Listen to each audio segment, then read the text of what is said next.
Welcome to Running on Reddit r/RegularRevenge, where revenge is best served any way possible.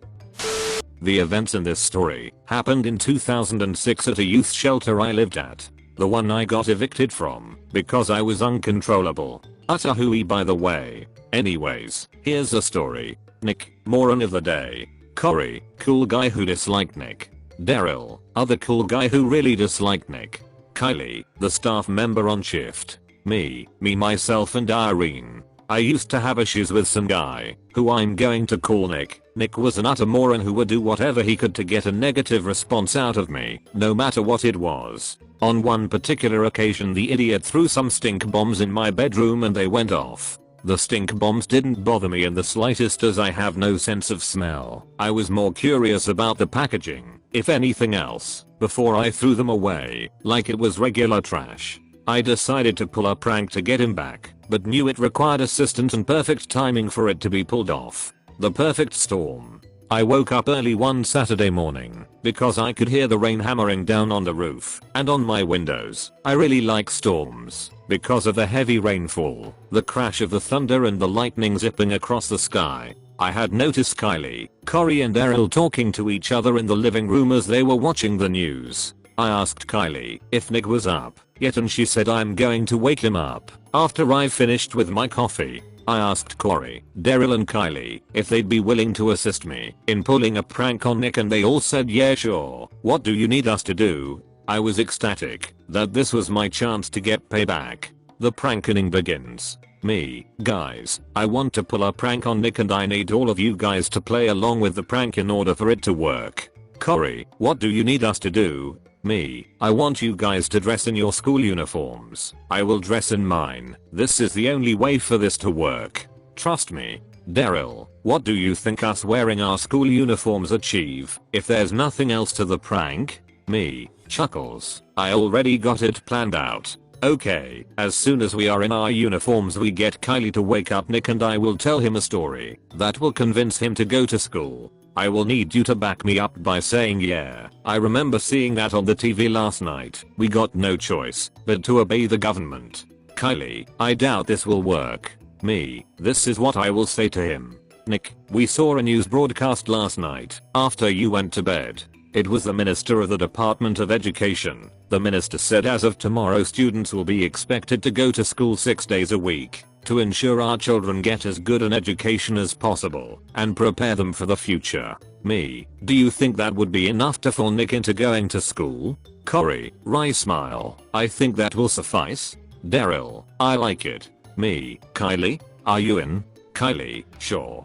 I'll play along. I'm tired of his antics anyways. Corey, Daryl and I get our uniforms on and wait outside Nick's door. I give Kylie the signal that we are ready to start the prank. Kylie unlocks Nick's door and I shake him awake. Nick, what are you doing in my bedroom and why are you guys wearing your uniforms? You know it's Saturday, right? Me, yeah, I know. Look, the thing is we saw the news last night and the head of the Department of Education told us that we have to start going to school 6 days a week now. We don't like it either, but we have to go to school and so do you. Nick, okay, I'll get ready. Corey and Daryl, yeah, I remember seeing that on the TV last night. We got no choice but to obey the government. Nick gets his uniform, takes a shower, and gets on his bike to ride to school. We watch as Nick rode his bike off the patio, down the driveway, and down the street.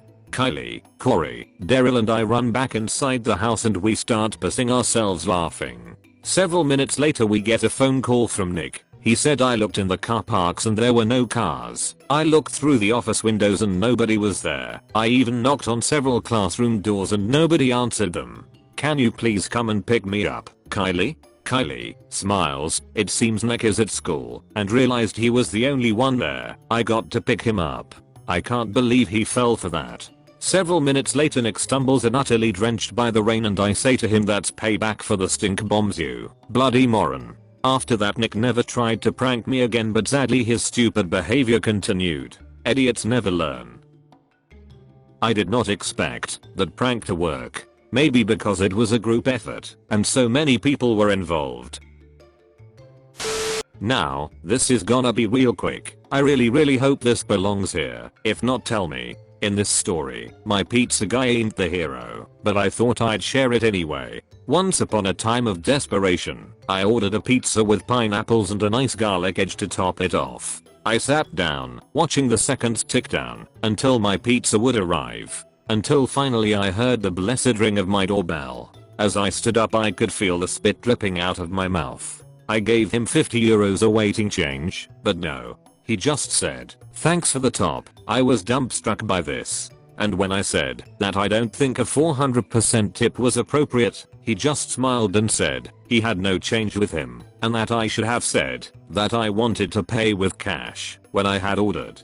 Being quite understanding, I walked back in to get €20, which is still a good tip of almost €9. But to my surprise, he angrily took the money out of my hand and said that because people like me, people like him would starve. Now may I remind you that I gave €9 tip on an €11 pizza, and here in Europe tips aren't a social requirement like in North America. But my anger quickly faded when I felt the soggy fat dripping down my tongue into my stomach. Wait, what is this? Who dares to call me when I'm in the middle of my pizza love affair? It turns out it's the same smug pizza guy from before, apologizing profusely for his behavior and telling me that I had gotten the wrong pineapple pizza without ham and garlic and with double pineapple. I don't wanna know which sick dumpy head would order double pineapple, and that if the other customer complains he might get less pay. Now I was a bit hesitant as to what I choose to tell him. Realizing the power I was given, I took a moment to sit down in order to plan out my next move.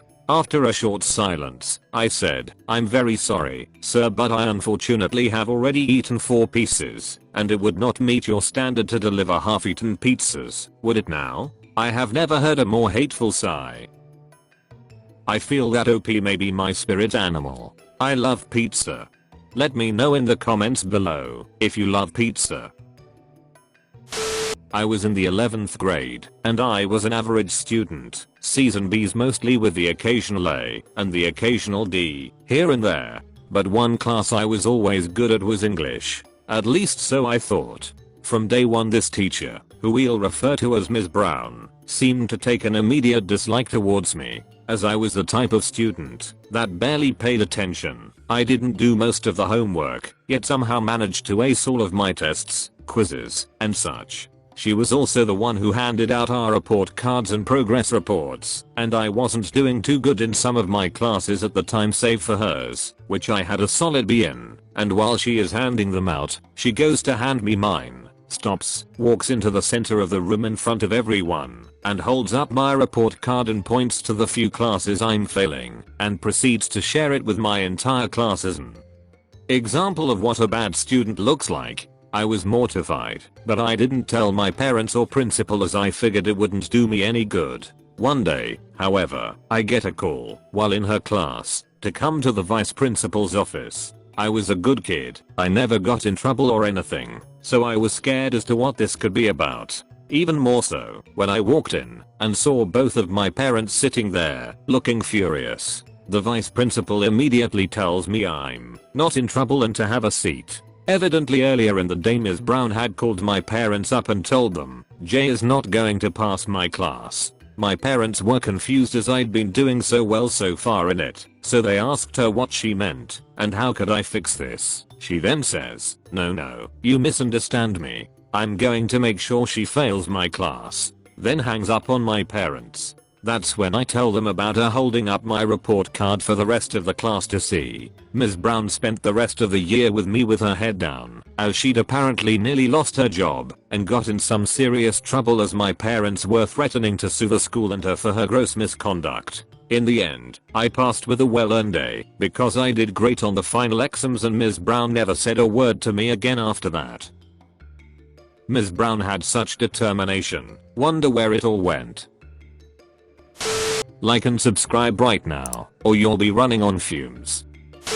This happened about 2 years ago, but I only ever shared it on Instagram before, so here goes. I had just moved home from a big city to my home village because I was poor and had to move in with my parents. This also meant that I was no longer using my Deliveroo account because no one delivers to my village. No one. I was therefore surprised to get an email saying I had just ordered over 50 quid worth of Thai food to an address in Birmingham, where I have never lived. The people using my account had failed to change the email address for confirmation before making their first order. They had however then realized their mistake and changed the account email, so I could no longer log in. I contacted Deliveroo, got the money refunded, and they closed my account. Turns out I had used the same password for it as for a LinkedIn account from 6 years before, which had been hacked. This is why Just Eat is better, because you have to put in your 3-digit card code to make a purchase. Now I'm a Taurus, and a person with too much time on my hands at a low-grade admin job.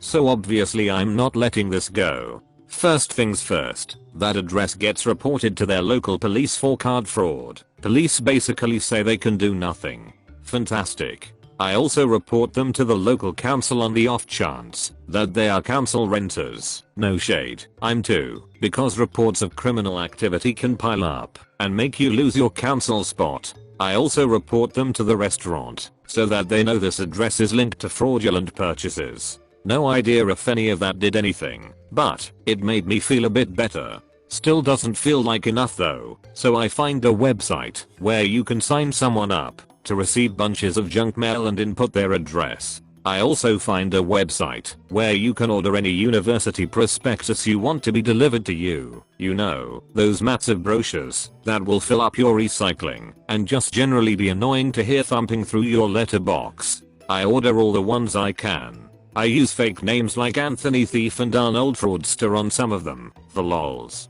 I also use mail merge to create a letter to everyone on their street with the details of what happened, titled A Thief Lives Near You. Because I have access to the company franking machine, this costs me nothing to do. I also send a copy to the thief with a printed picture of the Mulan meme that says now all of China knows you're a dumby head. Lastly, I fill a box with coal from the shed, add a picture of Santa with I hear you've been bad written on it, then post it to the thieves with only a single second class stamp on it. This means that they will get a slip in the post saying they have a parcel waiting at the post office with insufficient postage. It is around Christmas so I'm pretty sure they will think it is a gift or something and go pick it up. This means they will have to go to the sorting office, wait in line, and pay around £2 to get a box of coal. I know they might have ordered the food while at a friend's house, but TBH, I don't care. If they were friends with a thief, they either knew and deserved it or didn't know, and I'll let them know what garbage they were hanging around with. Too long didn't read. Someone hacked my Deliveroo and ordered £50 worth of Thai food. I sent them a bunch of junk mail, informed all their neighbors of their activities, and sent them a package of coal from Santa, for which they had to pay postage. OP is a genius. The part where they had to pay for postage was especially lovely. This is a story of my dad when he was a child. I hope it fits in here. Removed from r/pro-revenge. It was one of my favorite stories my grandma used to tell me when I was little. I made her tell me over and over. It all played out in the mid 1950s and all parties involved, apart from my dad, are now gone. Let's call them Little Jerry, my dad, Big Jerry, my granddad, and bad teacher. Little Jerry went to school as normal, but because the times were very different in the 50s, he had a very nasty teacher. This bad teacher liked going through the rows of children sitting at their desks in class and clip them round the back of the head for the slightest perceived misdemeanor. Sometimes he used a book to smack the kids in the back of the head and all of them were pretty scared of him. On one of those days Little Jerry was unlucky. The bad teacher smacked the back of his head so hard that his head hit the table and bust his nose. It was bleeding. The teacher just shouted at Little Jerry to go and clean himself up, and so he ran crying out of the classroom. He did not go to the restroom though. He ran straight home to his mom. His mom was furious after she managed to learn the story in between the sobs and cleaned him up. She was so angry that she took Little Jerry all the way to Big Jerry's workplace at a steel plant to show him what the teacher had done. Big Jerry, even though he was not tall, he was strong, was just as angry as his wife. He went to his boss and explained that he needed to sort something out and asked for an hour off. As he was well liked by the boss, it was no problem. You see, he has had a pretty bad childhood himself and swore to never hit his children, and he never did. He hated violence. Seeing his son like this made him very mad. So Big Jerry took little Jerry back to school and walked straight with him into the classroom where the bad teacher was still walking around with a book in his hand. Big Jerry walked up to him and in front of all of little Jerry's classmates and slapped the bad teacher backhanded in the face while calmly saying, "This is for hitting my son." Then he smacked the teacher's other cheek saying, "This is to remind you to stop hitting children. Stop it." With that he took little Jerry's hand and walked out of the classroom, all the kids gasping in disbelief and a teacher holding his face, stunned and buckled over his desk. Little Jerry was very popular at school after that, and the bad teacher had to leave the school some weeks later. I used to love hearing that story growing up. My granddad was my hero. Too long didn't read. Teacher smacks kid. Kid's dad smacks teacher in front of class. Big Jerry sounds like a good man. I'm glad that the teacher either left or got kicked out. Thanks for watching. Remember